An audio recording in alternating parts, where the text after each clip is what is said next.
Si usted quisiera conocer acerca de nuestra iglesia, acerca de lo que creemos como iglesia, acerca de lo que es la iglesia para la Iglesia Bíblica Junín de los Andes, bueno, puntualmente tenemos una declaración de fe, y ahí en el quinto punto de la declaración de fe que tenemos nosotros va a encontrar en forma muy resumida, ¿no?, acerca de lo que creemos que es la iglesia. Sin embargo, hay veces que lo damos por sentado, pero necesitamos detenernos y ponernos a pensar y ponernos a estudiar y a reflexionar acerca de lo que la Escritura dice y profundizar acerca de lo que la Escritura dice de lo que es la iglesia. A veces son temas que muchas veces damos por sentado, ¿no? Si a usted, que es cristiano, por ejemplo, en su vida cotidiana se le acerca a alguien y le pregunta ¿qué es la iglesia?, ¿qué le respondería? En forma sencilla, piense algo para alguien que no conoce qué es la iglesia y le preguntaran ¿qué es la iglesia? Así como acostumbramos entre nosotros a preguntar cada vez que viene alguien de algún otro ámbito cristiano, le preguntamos ¿qué es el Evangelio? Es una pregunta de diagnóstico, ¿qué es el Evangelio? Pero también esta es una pregunta de diagnóstico, ¿qué es la iglesia? Porque lo damos por sentado, pero muchas veces no está en claro. Y es importante saber esto, es quizá un aspecto de la teología de los más descuidados, incluso. Porque a uno le encanta, ¿viste? A los que les gustan los libros, quizá los que no tanto, pero hay aspectos de la teología que nos encantan, acerca de la salvación, acerca de la Trinidad, de empezar a ver y profundizar en eso, acerca de la obra de Cristo, precioso, tremendo, y uno podría ponerse incluso más técnico, ¿no? Hay gente que es media complicada y le gusta meterse en cuestiones mucho más profundas y mucho más complicadas acerca de la teología. Pero uno de los aspectos más descuidados es lo que en teología se conoce como eclesiología, que es la doctrina de la iglesia. ¿Qué es la iglesia? ¿Qué es la iglesia? La iglesia y la doctrina de la iglesia no es algo decorativo. No es algo decorativo que usted, si es cristiano, se puede dar el lujo de no entender. No se puede dar ese lujo de no saber o no saber responder a esta pregunta, ¿qué es la iglesia? Esto tiene peso porque esta es la única parte visible de toda la teología. Si uno se pone a pensar, todo lo que yo creo se ve visiblemente en la iglesia. Esto es muy importante. Es acá, mi hermano, entre la iglesia, entre mis hermanos, no solamente en la reunión, la iglesia no es la reunión, sino que es acá donde se vive mi fe, en la iglesia. Entonces, responder a la pregunta, ¿qué es la iglesia?, es muy importante. Es muy importante, porque es parte de mi vida de fe, mi vida de crecimiento, mi vida de santidad. Lo que yo creo se ve visiblemente en la iglesia, porque la iglesia surge del Evangelio. La iglesia surge del Evangelio. Y cuando usted ve distorsiones dentro de las iglesias, es muy posible que sea causa de una distorsión del Evangelio. Si hay una distorsión del Evangelio, si usted no sabe responder qué es el Evangelio, la primera pregunta de diagnóstico, ¿no?, es muy probable que encuentre falencias en cómo responder a esta pregunta, ¿qué es la iglesia? Si la iglesia es importante para Jesucristo, y de hecho lo es, porque Jesucristo dio su vida por la iglesia, entonces la iglesia es importante para mí, es importante para el cristiano, claro que sí. Es importante responder a esta pregunta, ¿qué es la iglesia? Y lo que vamos a tomarnos en este mes, en todo enero, es tratar de ver aspectos, es muy amplio y se han escrito, no sé, en español hay por lo menos 10 libros acerca de la iglesia, muy buenos, después se los puedo, pero vamos a recorrer durante enero aspectos en la Biblia que se nos enseña acerca de qué es la iglesia. Aprovechando este mes que vamos a tener bautismo, dentro de 2 semanas vamos a tener bautismo, vamos a tener agregado de nuevos miembros un gozo para la iglesia, pero es muy importante que tanto los nuevos miembros como los miembros ya más antiguos, como quienes nos visitan, quizá hay alguien que nos visita por primera vez y quiere saber y responder a esta pregunta: ¿qué es la iglesia? ¿Qué es la iglesia? En las cartas de Pablo, de Juan, de Pedro, de Santiago, incluso en Hebreos también, siempre se habla de crecimiento en la fe y se habla desde el plano de iglesia local. Siempre. Nunca se habla del plano individual, de usted encerrado en su casa que va a crecer con el Señor solo. No, siempre se habla desde el plano de iglesia local, en plural, de muchos. Y si bien la responsabilidad individual no se ve anulada cuando decimos esto, el diseño de Dios siempre apuntó a un organismo vivo, a un organismo plural. La iglesia es eso. El diseño de Dios siempre apuntó a eso. Tal como se evidencia, usted puede pensar, ¿no?, en las imágenes que usa la Biblia acerca de qué es la iglesia. ¿Recuerda? Usa la imagen de una familia, de un cuerpo, de un edificio espiritual.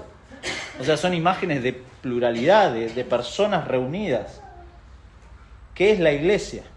¿Dónde encontramos en la Biblia la importancia de lo que es la iglesia? Para responder a esto vamos a ver, en primer lugar, vamos a ir a un pasaje que es la primera vez que Jesús menciona este tema de la iglesia en Mateo. Acompáñenme a Mateo, capítulo 16. Vamos a leer desde el versículo 13 hasta el 20, pero nos vamos a enfocar en los 3 últimos versículos para responder a esto. ¿Qué es la iglesia? Siguiendo la idea de que la iglesia es algo que solamente el Señor edifica. Eso es muy importante tenerlo presente. La iglesia es algo que el Señor edifica y que la afirma por causa de nuestra unión con Cristo. Esas dos cosas. El Señor es solamente quien edifica la iglesia y la afirma por causa de nuestra unión con Cristo. Esa es la idea. Usted no puede pensar en la iglesia desligada de la autoridad y del gobierno de Jesucristo. La iglesia no es algo aparte del Evangelio. No es algo aparte de que, yo creí. No sé cómo fue su experiencia, de varios la conozco, pero si le pregunto cómo llegó al Señor, cómo el Señor lo salvó, espero que tenga esa respuesta, si no después nos tomamos un tiempo para charlar. Pero eso no está desligado, ese creer para salvación no está desligado a la iglesia local, porque la iglesia es de Él y Él edifica la iglesia. Mateo 16, versículo 13, ¿lo tiene? ¿Sí? Hágame así con la... Sí. Bien. Viniendo Jesús a la región de Cesarea de Filipo, preguntó a sus discípulos diciendo: ¿quién dicen los hombres que es el Hijo del Hombre? Ellos dijeron: unos Juan el Bautista, otros Elías y otros Jeremías o alguno de los profetas. Él les dijo: ¿y vosotros quién decís que soy yo? Respondiendo Simón Pedro dijo: tú eres el Cristo, el Hijo del Dios viviente. Entonces le respondió Jesús: bienaventurado eres Simón, hijo de Jonás, porque no te lo reveló carne ni sangre, sino mi Padre que está en los cielos. Y yo también te digo que tú eres Pedro, y sobre esta roca edificaré mi iglesia, y las puertas del Hades no prevalecerán contra ella. Y a ti te daré las llaves del reino de los cielos, y todo lo que atares en la tierra será atado en los cielos, y todo lo que desatares en la tierra será desatado en los cielos. Entonces mandó a sus discípulos que a nadie dijesen que Él era Jesús el Cristo. Oramos. Señor, te damos muchas gracias por esta mañana, por este culto que podemos rendirte a ti, Señor. Tú nos has convocado y nos has permitido cantarte, orar a ti, Señor, poder con alegría ver a mis hermanos. Padre, pero ahora estamos delante de tu palabra y rogamos, Señor, que cuides nuestros corazones para no pensar más allá de ella. Señor, que tú hables a nuestras vidas para que podamos responder a esta pregunta y ver la importancia que tú le das a tu pueblo. Señor, y conforme vamos avanzando, Padre, si está en tu voluntad, como oraba el hermano, si hay corazones que no te conocen aquí, háblales a esas vidas, Señor, muéstrales a Cristo. Sálvalos, Señor, ten misericordia de ellos. Por favor, te lo pedimos, por Cristo. Amén. Usted no puede pensar en la iglesia desligada de la autoridad y el gobierno de Cristo, porque la iglesia es de Él, la iglesia es de Cristo. Por eso, en primer lugar, versículo 18, la primera parte, vamos a ver el fundamento y la certeza de esto. Si uno hace un recorrido cronológico en la vida de Jesús, se va a encontrar, en los evangelios sinópticos, Mateo, Marcos y Lucas, se va a encontrar con este punto de quiebre, que es la confesión de Pedro. Usted va leyendo y va a reconocer que acá hay un punto de quiebre. Y de hecho, si se acuerdan, hace unos años atrás hicimos un recorrido en Marcos, en el Evangelio de Marcos, y ahí se ve muy claramente, porque si usted lee Marcos, lee desde el capítulo 1 hasta la mitad del capítulo 8 de Marcos, usted va a ver una serie de preguntas, los discípulos haciéndose preguntas, los milagros de Jesús, los demonios incluso preguntando, en realidad queriendo mostrar quién era la identidad, y Jesús diciéndoles: no, hagan silencio porque no quiero revelar mi identidad, y dudas y preguntas, los discípulos con corazones endurecidos que no sabían quién era, quién es este que hace estas cosas, preguntándose, toda la gente con dudas. Pero a partir de la mitad del capítulo 8 de Marcos, usted va a encontrar este mismo pasaje en donde Pedro confiesa la identidad de Jesús. Muy importante, porque a partir de ahí usted pasa a la segunda mitad de Marcos y se encuentra con lo que el Señor vino a hacer en este mundo.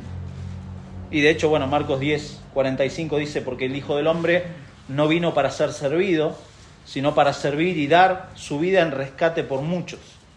Ese es el propósito de Marcos. Y acá, si usted lee más adelante, en versículo 21 de Mateo 16, dice que desde entonces, después de que Pedro confiesa quién es Jesús, desde entonces comenzó Jesús a declarar a sus discípulos que le era necesario ir a Jerusalén y padecer mucho de los ancianos, de los principales sacerdotes y de los escribas, y ser muerto y resucitar al tercer día. Ahí está de nuevo el propósito por el cual Jesús vino. Entonces este es un punto de quiebre.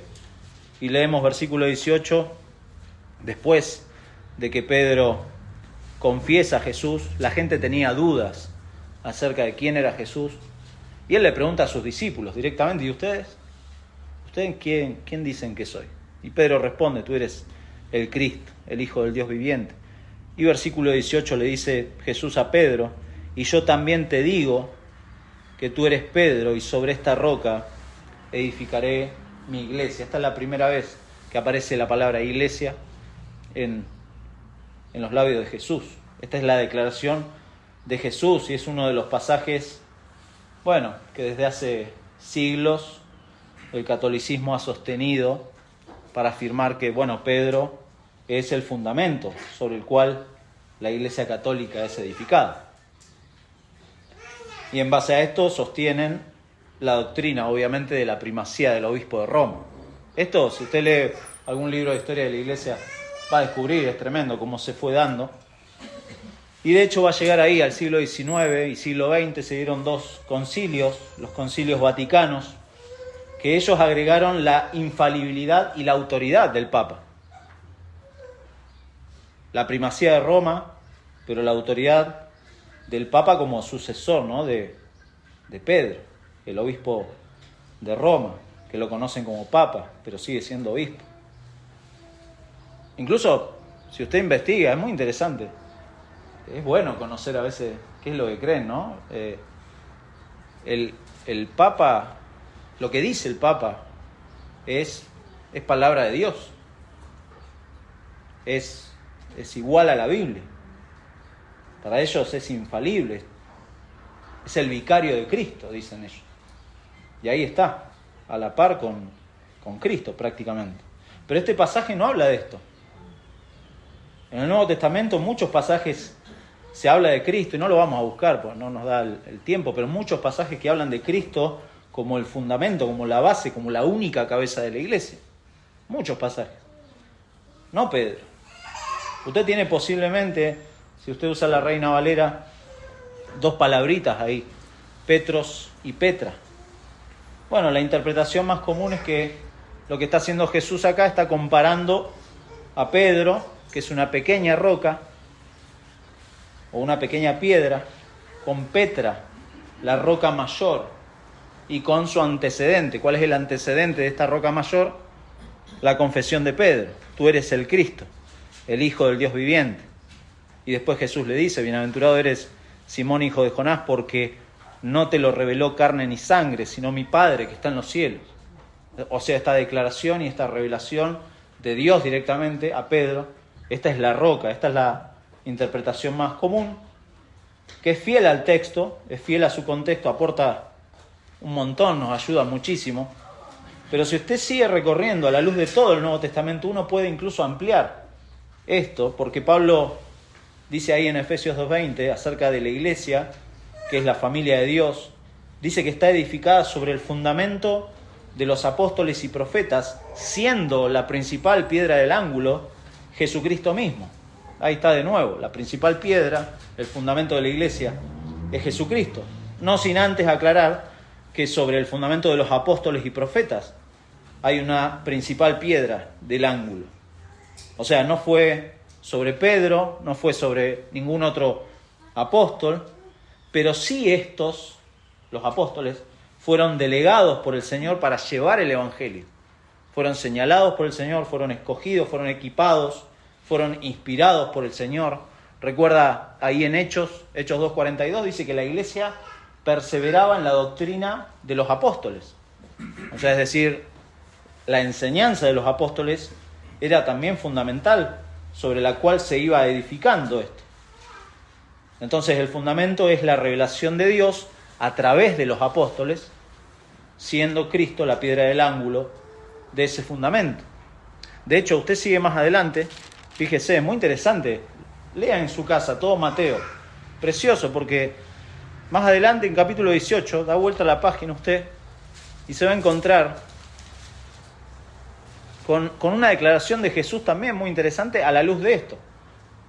Le dijo sobre esta roca, y los que piensan que Pedro es esa roca, bueno, usted le puede responder, capítulo 18, versículo 1, en aquel tiempo los discípulos vinieron a Jesús diciendo: ¿quién es el mayor en el reino de los cielos?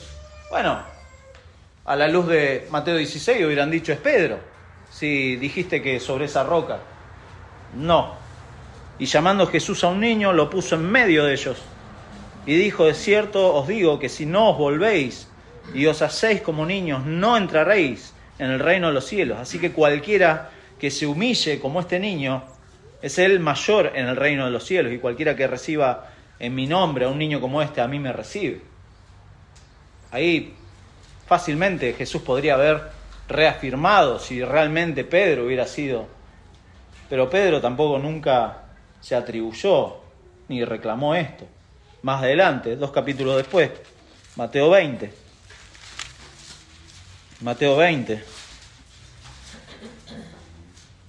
versículo 20, dice: entonces se le acercó la madre de los hijos de Zebedeo con sus hijos, y postrándose ante él y pidiéndole algo, él le dijo: ¿qué quieres? Ella le dijo: ordena que en tu reino se sienten estos 2 hijos míos, el uno a tu derecha y el otro a tu izquierda. La mamá de Santiago y de Juan, una genia. Claro, quería... Ahí Jesús también podría haber dicho: no, ese lugar es de Pedro, porque él es la roca. Pero no, Pedro no es la roca. Pedro no es la roca. La roca es la afirmación que Simón Pedro, versículo 16, dijo: tú eres el Cristo, el Hijo del Dios viviente. Y si usted va y sigue más adelante, no lo vamos a buscar, segunda de Pedro, Pedro se presenta como siervo y apóstol de Jesucristo, pero siervo en primer lugar. No se presenta como el el gran obispo de Roma, el que tiene la primacía, el vicario de Cristo. No, nada de eso. Nada de eso, porque el fundamento es Cristo. Y este fundamento viene acompañado de la certeza de que Él edificará su iglesia. Ahí dice, versículo 18, y sobre esta roca, o sea, la afirmación de Pedro, edificaré mi iglesia. Sobre esta roca. La certeza de que Él edificará su iglesia es una promesa de nuestro Señor. Él va a edificar su iglesia. Por lo tanto, esto es una certeza de los creyentes. Es una certeza. Dios no miente, mi hermano. Dios no miente. Dios siempre cumple lo que dice.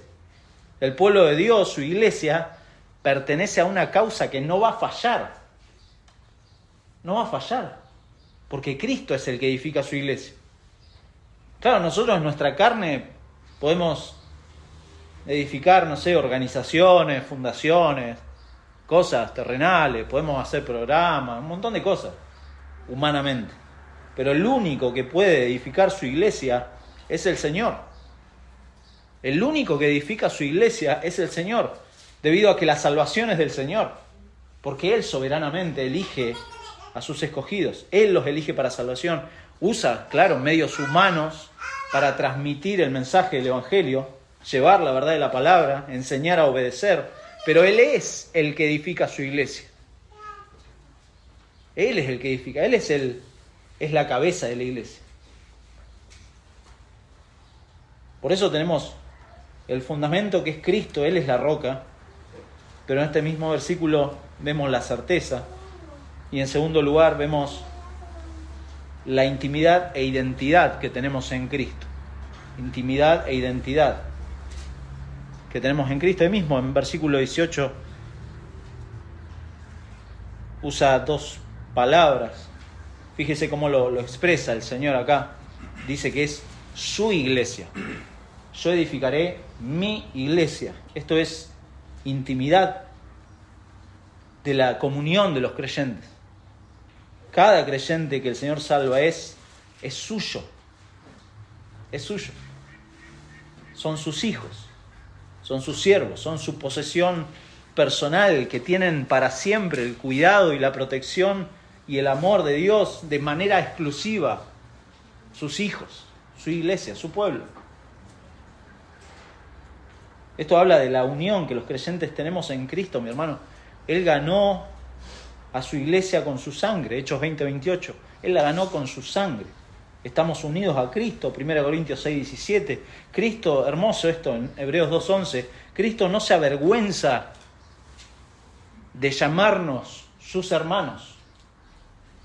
Y más adelante dice que Dios no se avergüenza de llamarse Dios nuestro, ahí en Hebreos 11:6. Esta intimidad, esta unión nos asegura la permanente protección de Dios como ahora nuestro Padre. Por eso podemos agregar, sin dudar, acá podemos agregar que quien ataca a la iglesia, quien ataca a los cristianos, está atacando al Señor. De hecho, usted recuerda el pasaje de la conversión de Saulo de Tarso, Pablo, y recuerda cuando Jesús se le apareció en el camino y le dijo: Saulo, ¿por qué me persigues? Pero unos capítulos atrás está viendo usted que está persiguiendo a la iglesia. Entonces Jesús está diciendo eso: me estás persiguiendo a mí, porque estás persiguiendo a lo que es exclusivamente mío.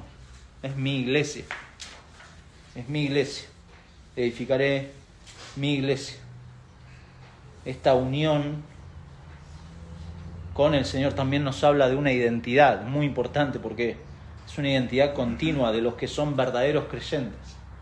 Fíjese que dice en este versículo, que es la primera vez, dijimos, que se menciona en el Nuevo Testamento la palabra iglesia, eclesia, que literalmente significa los que son congregados o llamados afuera de una asamblea, una congregación. Este es el significado en el pasaje. No cualquier asamblea, sino los que confiesan, como confesó Pedro, quién es Jesucristo, y se someten al señorío de Cristo. Por eso es importante, en el contexto de este pasaje de Mateo 16, la pregunta que Jesús hace: ¿quién dicen los hombres que soy? ¿Y qué dicen ustedes? Muy importante, porque da el sentido de identidad. Hebreos 12:18 dice: porque no os habéis acercado al monte que se podía palpar, que ardía en fuego, a la oscuridad, a las tinieblas y a la tempestad. Versículo 22 dice: sino que os habéis acercado al monte de Sión, a la ciudad del Dios vivo, Jerusalén la celestial, a la compañía de muchos millares de ángeles, a la congregación de los primogénitos que están inscritos en los cielos, a Dios, el juez de todos, a los espíritus de los justos hechos perfectos, a Jesús, el mediador del nuevo pacto, y a la sangre rociada, que habla mejor que la de Abel. Este es el sentido. Acá estamos hablando de la congregación de sus santos. Esta es la identidad que Jesús ha dado a quien Él ha salvado. La iglesia es sinónimo de ciudadanos del reino. Usted puede visitar una iglesia. Puede hacerlo, claro. Puede visitar una iglesia, puede ir a las reuniones de una iglesia, puede sumarse a las actividades de una iglesia. Puede incluso hasta formar relaciones con otros cristianos. Pero Dios conoce a los ciudadanos del reino. Dios conoce a su pueblo. Dios lo conoce, es decir, Él conoce a su iglesia, como dice ahí: edificaré mi iglesia. Dios conoce a los suyos. Me encanta, Martin Lloyd-Jones hace el siguiente análisis acerca de la palabra iglesia.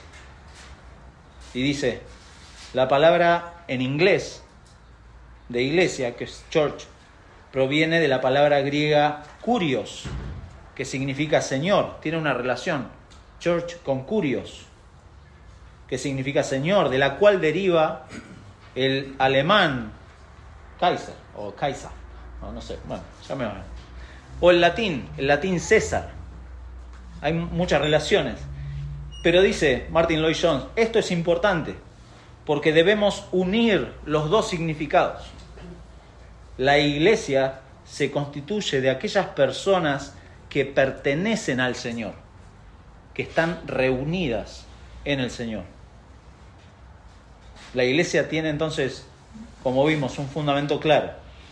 Tiene la certeza de que el Señor la edifica. Él edifica su iglesia. Tiene esta unión inquebrantable por la obra de Cristo. Tiene la identidad de ciudadanos del reino que Dios conoce. Pero podemos ver en tercer lugar, ahí en versículo 18, la invencibilidad de la iglesia. Dice versículo 18, la segunda parte, que las puertas del Hades no prevalecerán contra ella. Las puertas del Hades no prevalecerán contra ella. La iglesia, mi hermano, así como Dios la edifica por medio de Cristo, y es un plan que no va a fallar, es invencible. Es invencible, dice las puertas del Hades. Todo el mundo conoce esa frase, bueno, por lo menos los incrédulos la dicen seguido, que todo tiene solución, menos la muerte. Todo tiene solución, menos la muerte, te dice. Claro, quien no es creyente, por lo general, tiene miedo a la muerte, ¿no? Y cuando esta le toca de cerca, tremendo, cómo se le mueven todos los fundamentos. Bueno, para los creyentes, aquellos que bajo el señorío de Cristo disfrutamos de esta intimidad, de esta identidad, de esta certeza en el fundamento, sabemos que ni siquiera la muerte tiene poder sobre nosotros. Ni siquiera la muerte. Pablo le escribe a los romanos, en Romanos 8:2, y dice que hemos sido librados de la ley del pecado y de la muerte. Hemos sido librados de eso. ¿Por qué razón? Bueno, lo dice antes, en 6:9, sabiendo que Cristo, habiendo resucitado de los muertos, ya no muere. La muerte no se enseñorea más de Él. Y porque no se enseñorea más de Cristo, no tiene poder sobre nosotros. Por esto Pablo, acompáñeme, 1 Corintios 15, Pablo puede gritar de gozo. 1 Corintios 15, bueno, es un pasaje muy conocido que habla justamente de la realidad de la muerte. Algunos ponían en duda el tema de la resurrección en la iglesia de Corinto. Pero Pablo al final, en versículo 54, les dice, y cuando esto corruptible se haya vestido de incorrupción, esto en la gloria, y esto mortal se haya vestido de inmortalidad, entonces se cumplirá la palabra que está escrita: sorbida es la muerte en victoria, devorada es la muerte, destruida es la muerte en victoria. ¿Dónde está, oh muerte, tu aguijón? ¿Dónde, oh sepulcro, tu victoria? Ya que el aguijón de la muerte es el pecado y el poder del pecado la ley, mas gracias sean dadas a Dios que nos da la victoria por medio de nuestro Señor Jesucristo. Ahí está la victoria sobre la muerte. La muerte ha sido devorada, destruida, sorbida. No tiene poder sobre los creyentes. El Hades y sus puertas, acá no hay que pensarlo, algunos lo han pensado como que habla del infierno. No está hablando del infierno. Las puertas del Hades, si usted piensa las puertas, piense en una puerta. ¿Para qué sirve? No es un instrumento de guerra, para nada. Son un instrumento de resguardo, de protección, o si usted piensa en una cárcel, lo que trabajan, ¿para qué es? Para evitar que los que están cautivos en la cárcel se escapen, salgan. Entonces, cuando se habla de las puertas, no está hablando de un instrumento de guerra, está hablando de algo que impide que alguien salga de ese lugar. Y Hades corresponde al hebreo Sheol, que es el lugar de los muertos, no es el infierno mismo. Entonces, si entendemos estas palabras correctamente, tenemos que decir que lo que Jesús está diciendo es que la muerte no tiene poder para mantener cautivo al pueblo de Dios. ¿Se da cuenta? Y esto hace mucho sentido a la luz de lo que va a venir después. Jesús les va a decir en versículo 21 de capítulo 16, acerca, y en adelante hasta el 28, acerca de su muerte. Hace sentido en este contexto, porque les va a anunciar su muerte, les va a anunciar la resurrección, les va a anunciar que las puertas del Hades no tienen poder sobre él, que las cadenas de la muerte no iban a tener poder ni sobre él ni sobre su pueblo, porque las puertas del Hades no van a prevalecer. Esta es la esperanza indestructible de los cristianos. Esta es la esperanza que es invencible. Y usted me puede decir, bueno, Germán, ¿pero los creyentes mueren? Sí, obvio. Claro, sería una tontera decir lo contrario, que somos indestructibles y salimos por el mundo creyéndonos un superhéroe de Marvel. No, claro que morimos. Claro que se da nuestra fragilidad y lo vemos. Pero podemos preguntarnos, ¿los creyentes permanecen muertos para siempre? ¿Cautivos en el poder de la muerte? Jamás. Jamás podemos pensar eso. El cristiano no puede pensar eso. La muerte es un paso a la gloria. No puede pensar usted que el creyente muere y no sé. ¿Por qué razón? Porque Jesucristo lo ha prometido. Porque su perfecta obra es garantía suficiente de quienes creen en Él, de quienes confían en Él. Por eso dijimos, la iglesia es algo que solamente el Señor edifica y que Él afirma por causa de nuestra unión con Él. La muerte no tiene victoria. De ahí que es invencible. Es invencible. ¿Qué es la iglesia? Bueno, espero que, es mi deseo, que conforme hayamos ido avanzando en este único versículo, hayamos podido ver estas características de la iglesia que responden a la pregunta de nuestro estudio de hoy. ¿Qué es la iglesia? Si alguien le pregunta qué es la iglesia, bueno, empiece por acá. Empiece por esto, porque este es el fundamento. Y conforme avanzamos estos domingos, que usted como cristiano no solamente se pueda formar un concepto que sea claro, que sea bíblico de esto, sino que estas verdades enciendan su corazón por amor al Señor y por amor a su pueblo. ¿Por qué? ¿Porque lo dice Germán? No, porque esto es una evidencia de una fe genuina. Primera de Juan 4:20 dice, el que no ama a su hermano a quien ha visto, es decir, a la iglesia. El que no ama a la iglesia, ¿cómo puede amar a Dios a quien no ha visto? Es imposible. Eso está diciendo Juan. El que es un verdadero creyente va a amar a la iglesia. No, pero Germán, vos no sabés. En mi iglesia, esto, aquello. Pero son tus hermanos. Y Cristo ha dado su vida por ellos.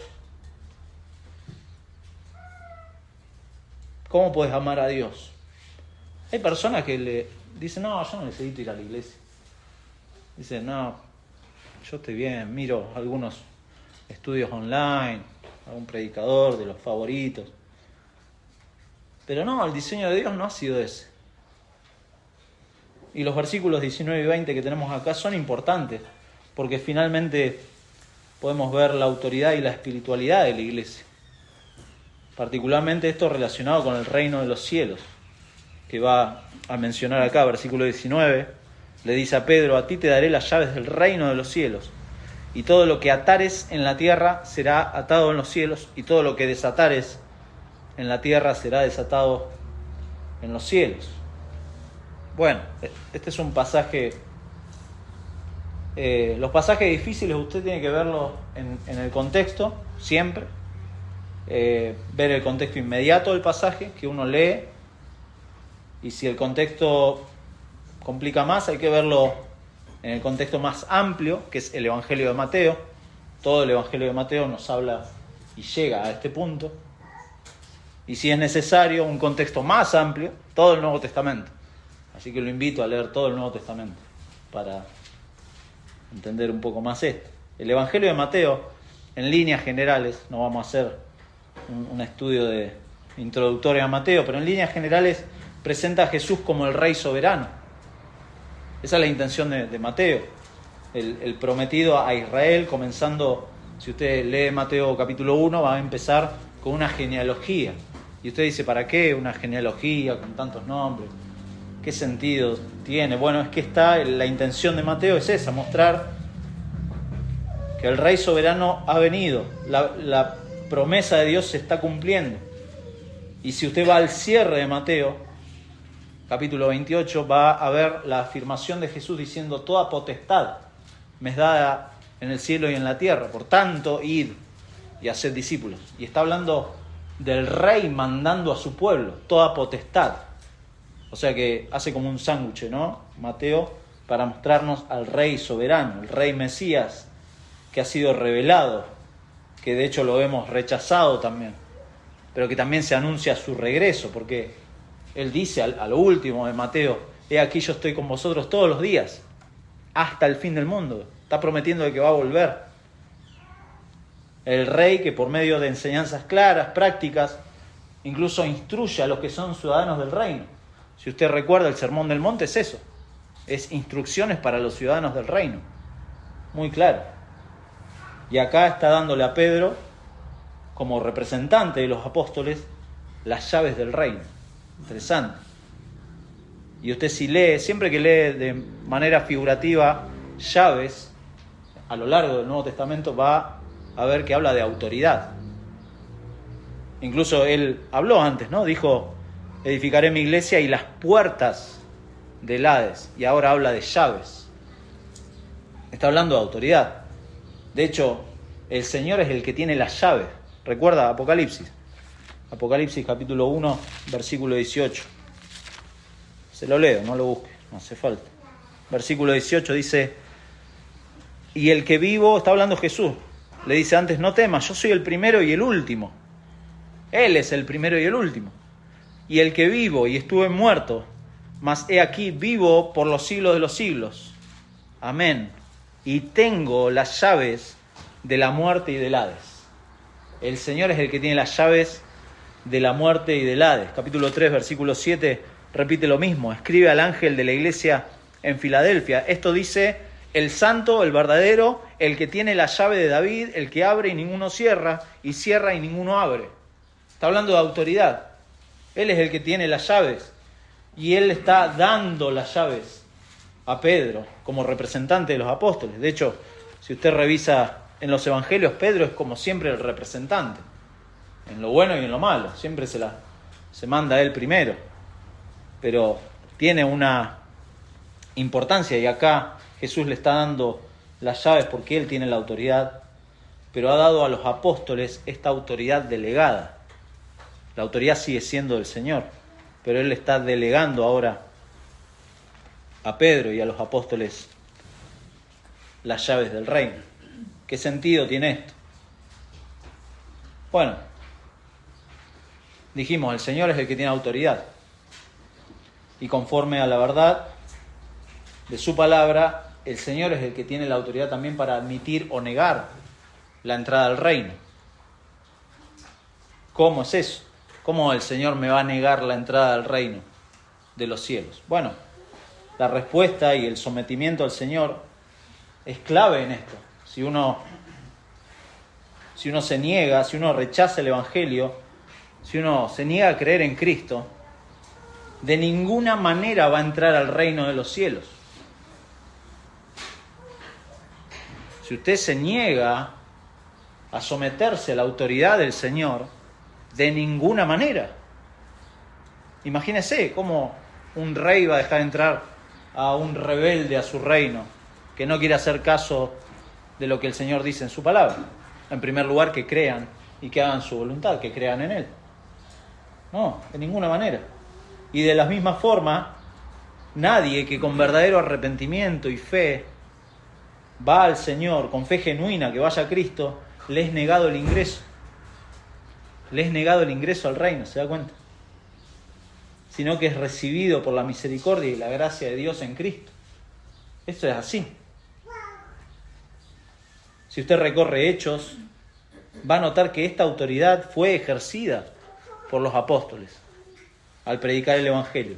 Al predicar el Evangelio, los apóstoles abrieron las puertas del Evangelio y muchos, miles, fueron salvos. Pero si usted revisa en Hechos, también va a encontrar que a muchos se les negó el don del Espíritu Santo, por ejemplo. Recuerda a Simón el Mago. Siempre, cada tanto recordamos en casa a Simón el Mago. A él se le negó, porque él pretendía comprar el don del Espíritu Santo. Esta era la autoridad que Jesús les estaba dando a los apóstoles. Bueno, ¿de qué manera se aplica entonces este versículo 19 cuando dice: todo lo que atares en la tierra será atado en los cielos, y todo lo que desatares en la tierra será desatado en los cielos? Atar o desatar, dijimos, es prohibir o permitir. Eso es lo que está hablando.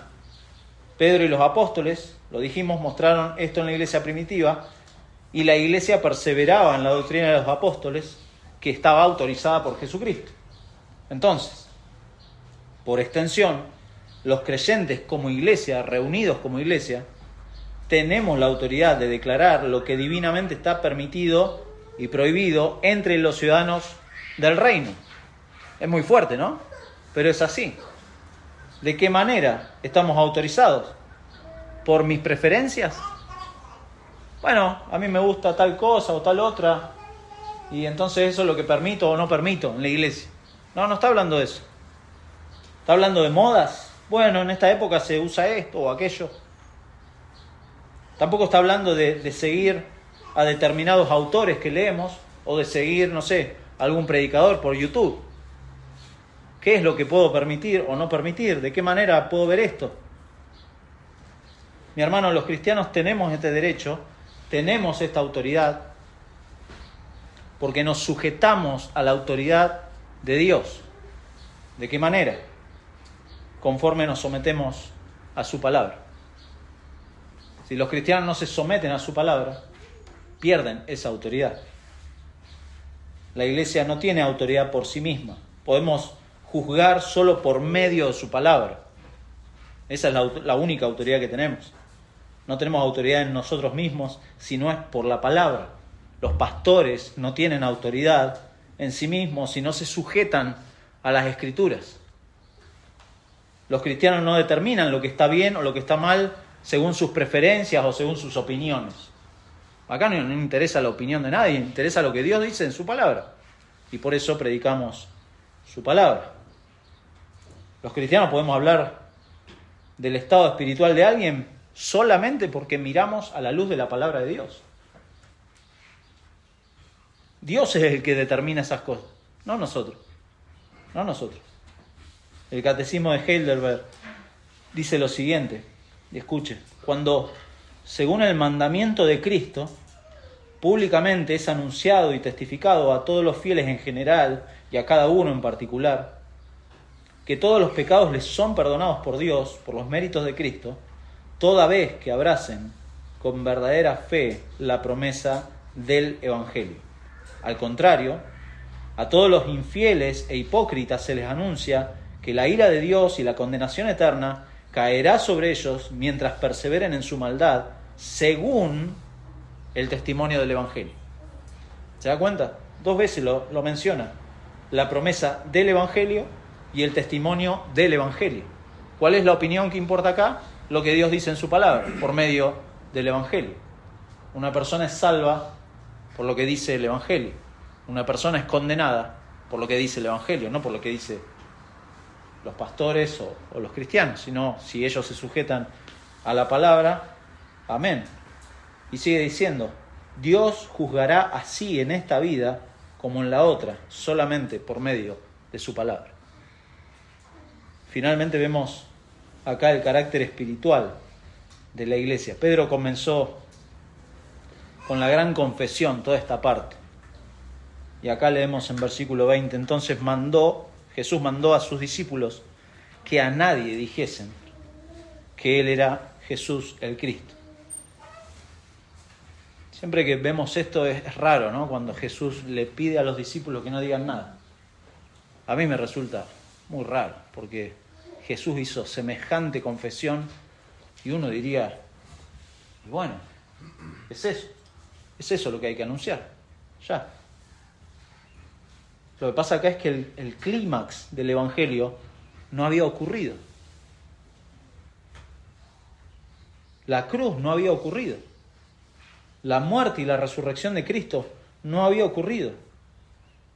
Claro, después sí, los apóstoles hablarían abiertamente de Jesucristo, de su identidad, de su autoridad, de su poder como el Rey esperado, pero antes de eso sería nocivo.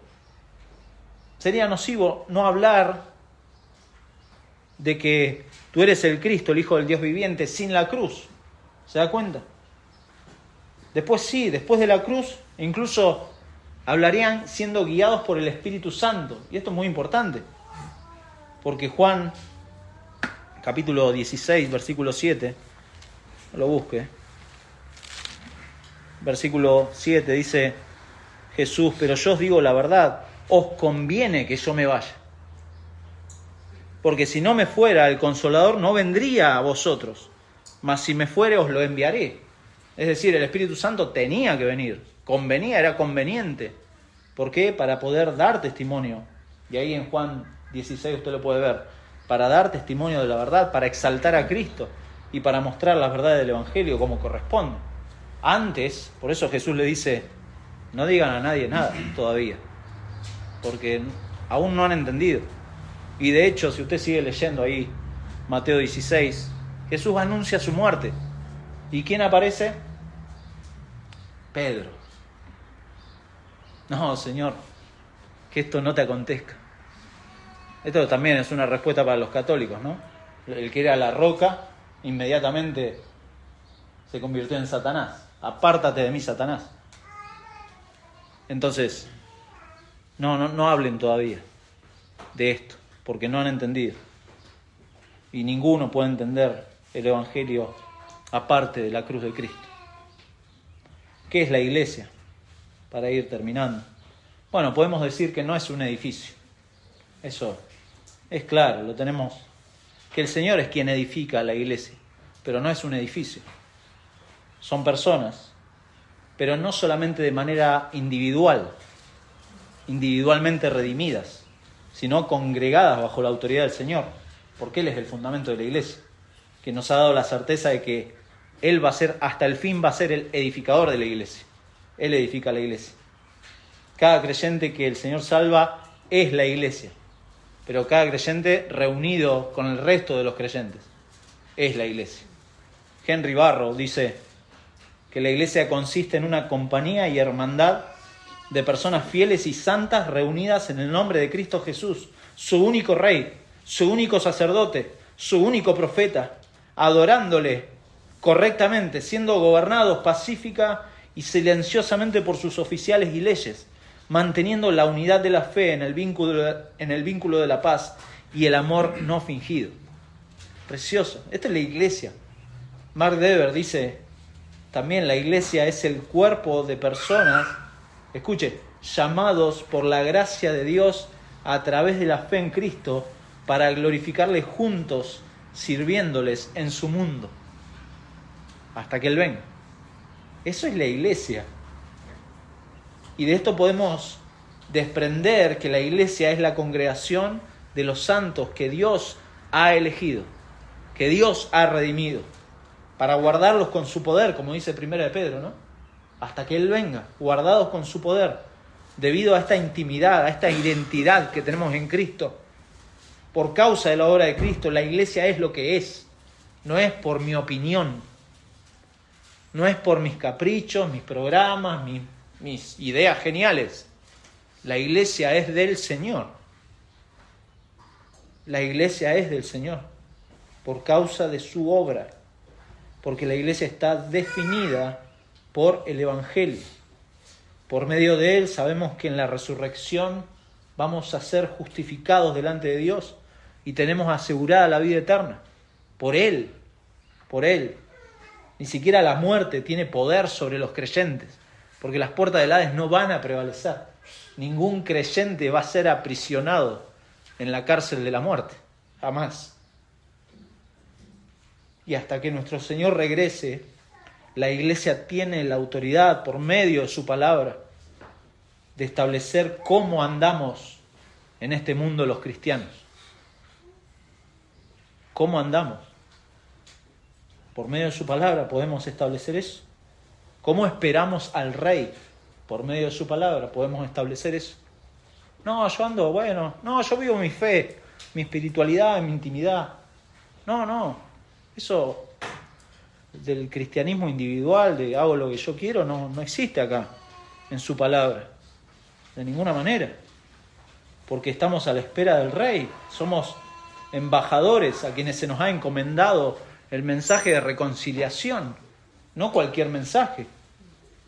Por eso, mi hermano, si usted es creyente, considere esta pregunta: ¿qué es la iglesia? ¿Qué es la iglesia? Y que todo esto le anime a profundizar acerca de esto: ¿qué es la iglesia? ¿Qué representa la iglesia para mí? Que deje de ser la iglesia una actividad semanal. La iglesia no es eso. La iglesia no es una actividad semanal. Su actividad semanal quizá es su trabajo, o quizá ver su serie favorita, pero la iglesia no es eso. Que esto le anime, mi hermano, es mi deseo, que esto le anime a profundizar y a comprender el diseño de Dios en esta expresión hermosa de su reino. Y que esto lo lleve y nos lleve a amar a la iglesia como Dios la ama. Como Dios la ama. Si usted no es creyente, bueno, todo lo anterior no aplica. Porque primero tiene que formar parte de los ciudadanos del reino. Pues su condición y su rechazo al Evangelio es motivo suficiente para que Dios no le permita entrar a la iglesia. Lo dijimos, usted puede ser un asistente a una reunión, pero entienda que si sigue rechazando a Cristo, está condenado. Puede estar yendo a una actividad semanal, puede estar yendo a un salón, pero está delante de Dios, está condenado porque está rechazando a Cristo. Por eso la invitación, si usted no es creyente, es a que crea, arrepiéntase y crea en el Evangelio, porque es el único medio que Dios ha autorizado para que ahora usted pueda formar parte de la familia de Dios.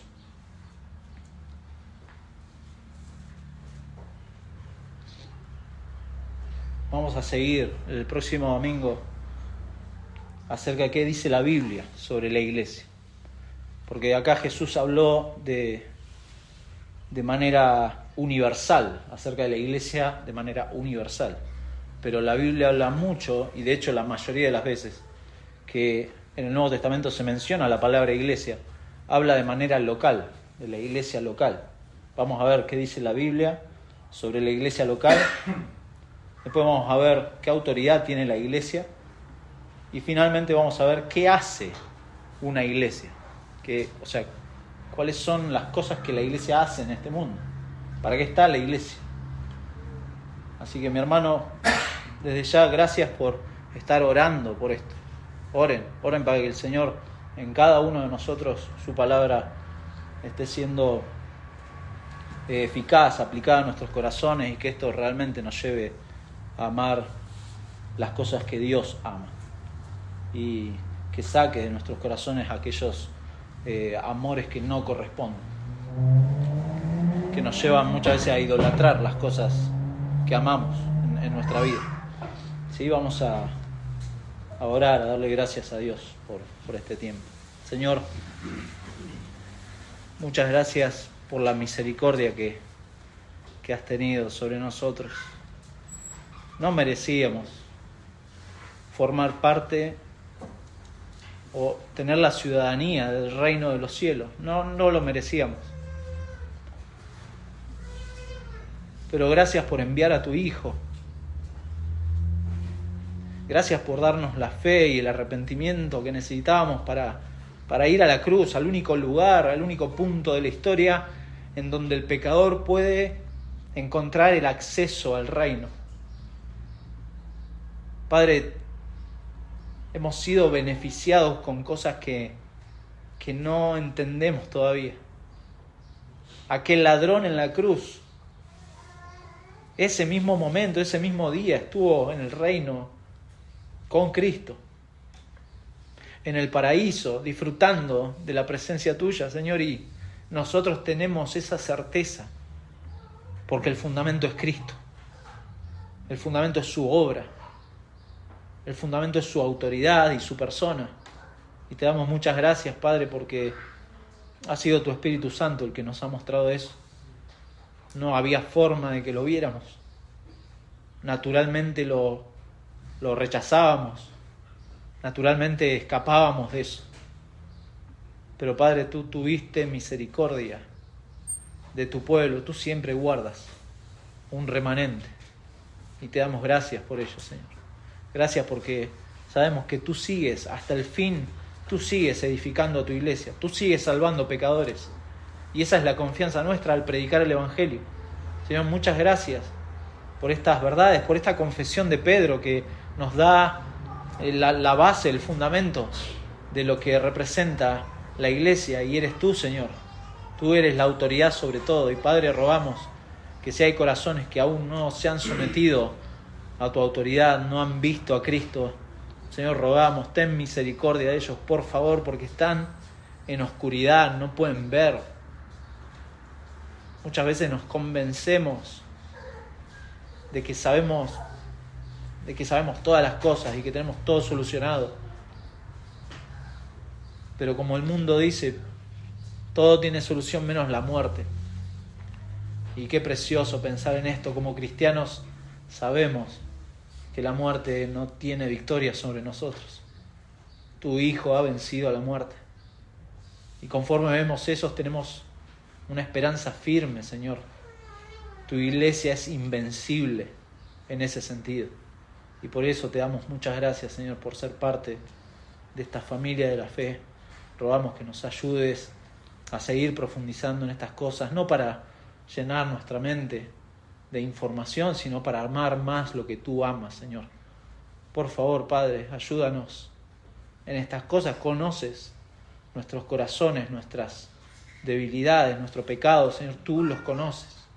Y por eso, Padre, rogamos, ayúdanos a cada uno a ver también a nuestros hermanos como parte de esta preciosa iglesia que tú has ganado con la sangre de Jesucristo, Padre, en cuyo nombre oramos. Amén y amén.